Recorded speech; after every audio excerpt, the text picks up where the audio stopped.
See that word again? It pops up throughout the scriptures numerous times because out of Israelites to this day, from then till now, have this spirit. They have a spirit of malice on them. And as you read earlier, they're called vipers, according to the dictionary. All right. Go to 3 John. 3 John, start from verse 9. 3 John chapter 1 verse 9. I wrote unto the church, but Diotrephes... Diotrephes is this man that I spoke of earlier that's full of malice. We're going to see how. Go ahead. But Diotrephes, who loveth to have the preeminence among them... Preeminence means the leadership. He's the elder of this church. Go ahead. Receiveth us not. He didn't receive anyone outside this church. He didn't receive them. Go ahead. Wherefore, if I come, I will remember his deeds which he doeth. Therefore, so John is saying, what? If I come, I'm going to remember what this man has done. That he kept outsiders out of this church. He kept people away from his church. Go ahead. Prating against us with malicious words. Prating against us with malicious words. He was speaking against them with wicked words. Okay? Go ahead. And not content therewith. Go ahead. Neither doth he himself receive the brethren. So he didn't receive John, the other apostle. He didn't receive them. Rather than receive them and following Christ together, he said, nah, I'm not part of your group. You're a rebel. If you ain't part of my... He wanted to be the leader. He wanted to be the Don Juan of the church. He wanted everyone to follow him. So so he refused to have anyone else come into his church because he wanted to be the king. Okay? Rather than accept Christ as the leader, he wanted to be the one that was to be the top guy. Go ahead. And forbiddeth them that would, and casteth them out of the church. So anyone that tried to let anyone in the church, he kicked them out. If anyone of his church tried to allow others outside his church to come in, he forbade them. They don't let them brothers in. Otherwise, he kicked them out the church altogether. Okay, that's what Diotrephes was doing. He was telling his church members, don't let anyone in, and if you do, I'm going to kick you out. Okay? That sounds like a spirit that's familiar in the churches today. You have a lot of Israelite schools out here today that are doing that. Saying, if you're not part of our school, you're a rebel and all this other madness. That's that Diotrephes spirit. Alright? That's not the spirit of Christ. Verse 11. Beloved, follow not that which is evil, but that which is good. He that doeth good is of God. He that doeth good, which is the commandments in Christ, is of God. Go ahead. But he that doeth evil hath not seen God. He that does the opposite, you have not seen God at all. You're still wicked. You're still in the world. Go to Matthew 12:34. So now we've broken down so far what a viper is, or a person that's malicious. So now we're going to read Christ. I gave you the dictionary so far. It's showing you that being a viper means you're what? You're a malicious person. Okay, you're treacherous.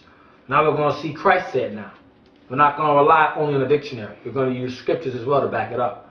Matthew 12:34. Matthew chapter 12, verse 34. O generation of vipers. Of what? O generation of vipers. This is Christ speaking to the Pharisees. Go ahead. How can ye, being evil... Being vipers, he's saying, he's making it clear. O ye generation of vipers. How can you, being evil, being full of malice, go ahead. Speak good things. Speak the commandments. Go ahead. For out of the abundance of the heart, the mouth speaketh. Out of the abundance of the mind, the mouth speaks. Mark 7:21. What's the heart? What's in the abundance of the heart? Let's find out what's in the abundance of the mind. All right, because he was calling the Pharisees vipers. And he turns and says later on, he goes, being evil. That's why he called them vipers. He wasn't calling them F words and M words or whatever word, four-letter words you could think of. He wasn't calling them that. He was calling them wicked. Because they were wicked. They were full of malice against him. And they were treacherous. They wanted to cause harm to him and see him suffer. And eventually they did. Alright? 7:21. Mark chapter 7, verse 21. For from within, out of the heart of men, for from within, out of the heart of men, out of the abundance of the heart, you read earlier, go ahead, proceed evil thoughts. The heart is the mind. Proceed evil thoughts. Okay, out of the mind, the heart. Go ahead.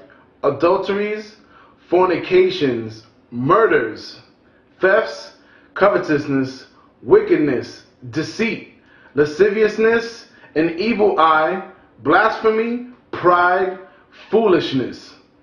All these evil things come from within and defile the man. That's why Christ asked the Pharisees, how can you vipers speak good things and all these things are in your heart? All these things are in your mind that are listed here.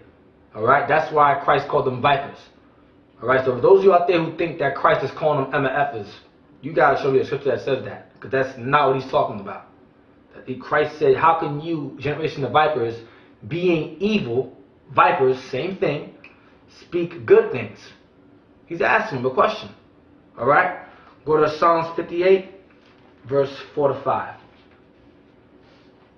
Now we're going to go into, because the scriptures mention people as being snakes. Alright? A snake, the Most High will use snakes as to define certain people or certain elements that come from people. 58 verse 4 to 5. Matter of fact, start from verse 1. Psalms 58 verse 1. 4 and 5 are the main verses I want. Do ye indeed speak righteousness, O congregation? O Israel. The congregation he's speaking of in this part is Israel. Go ahead. Do ye judge uprightly, O ye sons of men? All people. I talk about all people. Go ahead. Yea, in heart ye work wickedness. Ye weigh the violence of your hands in the earth. Let's talk about the so-called white man, Esau. Okay, go ahead, because Negroes can't weigh the earth in wickedness. They can't do that. Read the verse 2 again. Yea, in heart ye work wickedness. Ye weigh the violence of your hands in the earth. You weigh the violence of your hands in the earth. Negroes are in no position to do that. So that's how we know it's talking about Esau, because he runs the planet. He weighs the violence of the earth in his hands. Go ahead. Verse 3 is going to elaborate. Exactly. The wicked are estranged from the womb. Meaning they're alienated. Meaning they're put separate. They're put aside. Go ahead. They go astray as soon as they be born, speaking lies. The so-called Esau, the white man, he speaks lies the minute he's born. He's a natural born liar. Like the movie, Natural Born Killers. That movie lets you know just what kind of man he is. Okay? So let's talk about Esau here. Read on. Their poison is like the poison of a serpent. Like a what? Their poison is like the poison of a serpent. Notice how the Most High is comparing their knowledge to poison of a serpent, to a snake. Go ahead. They are like the deaf adder that stoppeth her ear. They are like the deaf adder that stoppeth her ear. Look up adder in the dictionary. Let's see what the adder is. They are like the deaf adder that stoppeth her ear. Alright? We're going to find out what a deaf adder is. Or what an adder is. Alright? Because the Most High used snakes.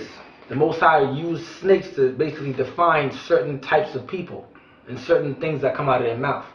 Go ahead. Got it? Okay. Adder. Any of several non-venomous snakes, such as the milk snake of North America, probably believed to be harmful. Second definition, sea viper. See? So it's referring you back to viper, a harmful snake. Some of them are venomous. It's telling you that this snake is obviously at some points it's harmful. And it says it references you back to viper.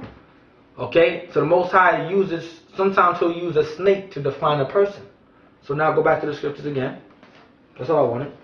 Verse 4 to 5. Psalms 58 verse 4. Their poison is like the poison of a serpent. Their doctrines, their religion, their Christianity, their politics, their holidays, all of that's like the poison of a serpent. Go ahead. They are like the deaf adder that stoppeth her ear. What does he mean by that? They're like the deaf adder that stoppeth her ear. I mean, they don't listen. It's going to explain further down. Verse 5. Which will not hearken to the voice of charmers, charming never so wisely. It's like when a person has the flute and they play the flute and the snake dances to the music. It's saying that snake is deaf. It's not hearing none of that. It just attacks without warning. It just attacks. It's not seduced by anything. It's just a harmful snake. That's why it says it's like a deaf adder. It doesn't hear the music. It's not being seduced by the music of the charmer. So what's going to happen? If the charmer's trying to seduce the snake with the music and it's deaf, what's going to happen? He's going to bite the charmer and kill him. All right. So what he's saying in essence, what he's saying in conclusion, he's saying that they're wicked and they're harmful people. All right. Go to